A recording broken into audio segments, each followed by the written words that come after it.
मित्रांनो, कोणतीही स्पर्धा परीक्षा असो, वेळ, वेग, अंतर आणि ट्रेन हा टॉपिक त्या स्पर्धा परीक्षेच्या दृष्टिकोनातून अत्यंत महत्त्वाचा असतो. वेळ, वेग, अंतर आणि ट्रेन या टॉपिकवर प्रत्येक स्पर्धा परीक्षेत 2 ते 3 प्रश्न नक्कीच येत असतात. मित्रांनो, आपण प्रत्येक व्हिडिओमध्ये फक्त एका प्रकारचा एक प्रश्न बघत आहोत. त्यामुळे व्हिडिओ खूप कमी वेळाचा असणार आहे. त्यामुळे व्हिडिओला स्किप न करता शेवटपर्यंत नक्की बघा. व्हिडिओ आवडला तर व्हिडिओला लाईक करा, चॅनलला सबस्क्राईब करायला मात्र विसरू नका. चला तर बघूया की प्रश्न कोणता आहे. प्रश्न आहे, एका ट्रेनची लांबी 0.8 किलोमीटर असून ती एका स्तंभाला 16 सेकंदात ओलांडते, तर त्या ट्रेनचा वेग किती?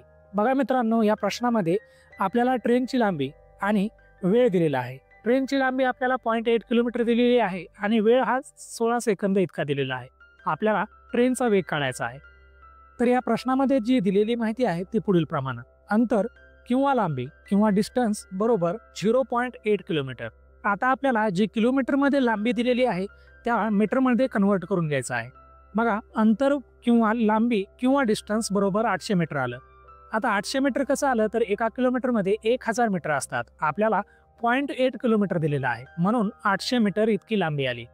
दिलेला वेळ आहे 16 सेकंद आणि आपल्याला वेग काढायचा आहे. तर या प्रश्नाचं उत्तर शोधण्यासाठी आपल्याला एक साधा आणि सरळ फॉर्म्युला वापरायचा आहे. अंतर बरोबर वेग गुणिले वेळ. या सूत्राला इंग्लिशमध्ये distance is equals to speed into time असं म्हणतात. आता दिलेली माहिती या फॉर्म्युलामध्ये ठेवायची आहे. बघा, आपल्याकडे अंतर आणि वेळ आहे. अंतर हे 800 मीटर आहे आणि वेळ हा 16 सेकंद आहे. हा डेटा आपल्याला distance is equals to speed into time या सूत्रामध्ये ठेवायचा आहे. बघा, अंतर बरोबर 800 मीटर बरोबर वेग आपल्याला माहित नाही, वेग काढायचा आहे म्हणून वेग जशास तसं घेतलं आणि गुणाकारात 16 सेकंद इतकं घेतलं. आता आपल्याला मिळालं 800 मीटर भागिले 16 सेकंद बरोबर वेग. बघा, गुणाकारातलं 16 हे 800च्या साईडला गेलं म्हणून ते 800च्या छेदस्थानी गेलेलं आहे. म्हणून आपल्याला मिळालेलं आहे 800 मीटर भागाकारात 16 सेकंद बरोबर वेग.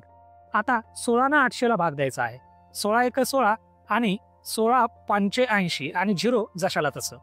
म्हणून आपल्याला शेवटचं उत्तर भेटलेलं आहे 50 मीटर प्रति सेकंद हा वेग आहे. म्हणून या प्रश्नाचं उत्तर असेल त्या ट्रेनचा वेग हा 50 मीटर प्रति सेकंद इतका असेल. मित्रांनो, व्हिडिओ आवडला तर व्हिडिओला लाईक करा, चॅनलला सबस्क्राईब करायला मात्र विसरू नका. Thanks for watching.